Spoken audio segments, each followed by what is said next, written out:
میرے آقا صلی اللہ علیہ وآلہ وسلم ایک دن جنگل میں تشریف لے گئے۔ ایک صحابی آپ کے ساتھ تھے، تو آپ نے جا کر وہاں 2 مسواکیں چنی، توڑی مسواکیں، ایک سیدھی تھی، ایک ذرا ٹیڑھی تھی۔ تو میرے آقا صلی اللہ علیہ وآلہ وسلم نے وہ جو ٹیڑھی مسواک تھی وہ خود رکھ لی، اور جو سیدھی مسواک تھی وہ آپ نے ساتھ والے صحابی کو دی۔ تو وہ صحابہ جو تھے وہ بہت با ادب تھے، انہوں نے عرض کی یا رسول اللہ صلی اللہ علیہ وآلہ وسلم، یہ جو ٹیڑھی ہے یہ آپ مجھے دیں اور سیدھی مسواک آپ رکھ لیں، اس کے زیادہ حقدار آپ ہیں، آپ بڑے ہیں، آپ میرے پیغمبر ہیں، تو لہٰذا آپ سیدھی مسواک رکھ لیں، جو آپ نے ٹیڑھی توڑ لی ہے وہ مجھے عنایت کر دیں۔ تو میرے آقا صلی اللہ علیہ وآلہ وسلم نے فرمایا نہیں، تم نے سیدھی اور اچھی مسواک رکھنی ہے، چونکہ تم ایک پل کے لیے میرے ساتھ جنگل میں آئے ہو، تو جو ایک پل کا ساتھی ہوگا اس کے بھی حقوق ہوتے ہیں، اس کو بھی اپنے سے اچھی چیز پیش کرنی چاہیے۔ تو یہ تو ہمارے دین کا تصور ہے ایک دوسرے کے ساتھ پیش آنے کے حوالے سے، جبکہ آج ہم تو تفریق، تقسیم در تقسیم میں بٹ گئے۔ لو لحاظ کی جو صورت پہلے دیہاتوں میں ہوتی تھی، اب وہاں سے وہ چیزیں ناپید ہو رہی ہیں۔ شہری زندگی میں تو پہلے ہمسائے کو ہمسائے کا خبر نہیں ہوتا تھا، جبکہ ہمارا دین چاہتا ہے کہ ہم ایک دوسرے کے لیے قربانی دیں، ایک دوسرے کا خیال رکھیں، اگرچہ ایک پل کے لیے وہ ہمارا ساتھی ہے تو تب بھی ہمیں حکم ہے کہ ہم اس کے ساتھ اچھے طریقے کے ساتھ پیش آئیں، اچھا سلوک کریں اس کے ساتھ۔ حضرت علی رضی اللہ تعالیٰ عنہ فرماتے ہیں، اسی جانب اشارہ کرتے ہوئے فرماتے ہیں، مجھے یہ پسند ہے کہ میں 100 درہم کسی مسکین کو دینے کے بجائے 20 درہم دینا میرے نزدیک اس کا زیادہ ثواب ہے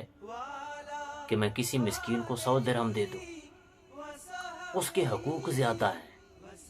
اس پر قربانی دینے کی تاکید ہے، اس کے لیے ایثار کرنے کا ہمیں حکم ہے، جو ہمارے ساتھ رہتے ہیں، جو ہمارے ساتھ وابستہ ہیں۔ حضرت ابو سلیمان دارانی رحمۃ اللہ تعالی علیہ آپ فرماتے ہیں کہ جب میں اپنے کسی بھائی کو کوئی کھانا کھلاتا ہوں، کوئی لقمہ اس کے منہ میں ڈالتا ہوں، تو فرماتے ہیں جب لقمہ اس کے منہ میں جاتا ہے، چباتا وہ ہے، ذائقہ اس کا میں اپنے حلق میں محسوس کرتا ہوں۔ یعنی کہ ان کو اتنی ترجیح دیتے تھے وہ کہ بھائی کے کھانے سے، ساتھ والے کے کھانے سے، ساتھ والے کی خوشحالی سے،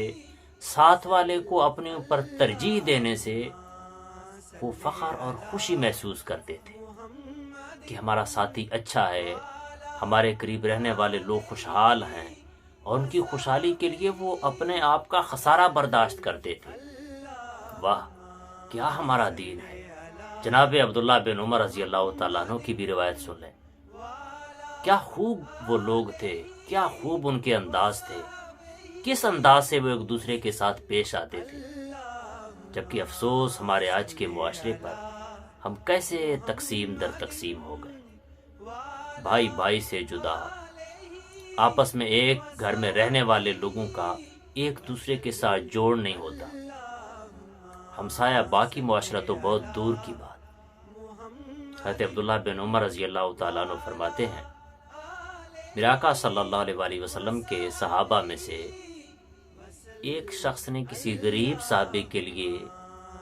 بکری کے گوشت کا ایک حصہ بھیجا یا اس کا سر بھیجا، تو وہ گوشت جب اس غریب کے پاس پہنچا تو اس نے دیکھا مجھ سے بھی زیادہ غریب تو وہ ساتھ والا ہے۔ اس نے کہا جی اس نے وصول کیا، اور وصول کر اس نے کہا جی میرا تو گزارا چل رہا، لیکن بہتر یہ ہے کہ میں اپنے دوسرے مجھ سے جو زیادہ غریب ہے اس تک پہنچا دوں۔ اس نے وہ گوشت ویسے پکڑا اور اپنے آپ کے پاس رکھنے کے بجائے اگلے کو پیش کر دیا۔ جب اس کے پاس پہنچا اس نے کہا جی میرا تو ٹھیک نظام چل رہا، لیکن وہ جو آگے ایک میرے دوست رہتے ہیں وہ تو مجھ سے زیادہ تنگ دست ہیں، مجھ سے زیادہ ان پر پریشانی ہے۔ انہوں نے خود اس کو رکھنے کے بجائے وہ گوشت ویسے ہی اگلے کے پاس پیش کر دیا۔ خود کھانے کے بجائے وہ گوشت ویسے ہی اگلے صحابی کے پاس پیش کر دیا۔ جب ان کے پاس پہنچا تو انہوں نے بھی یہی سوچا کہ میں تو ٹھیک ہوں، مجھ سے آگے ایک اور ہے، ان کی حالت خستہ ہے مجھ سے۔ کہتے ہیں کہ وہ ایک گوشت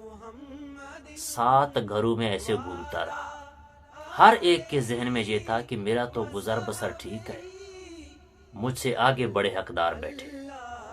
اور وہ گوشت 7 گھروں میں 7 ہاتھوں میں گھومتا ہوا دوبارہ اسی پہلے والے صحابی کے پاس آ پہنچا۔ اسے کہتے ہیں قربانی۔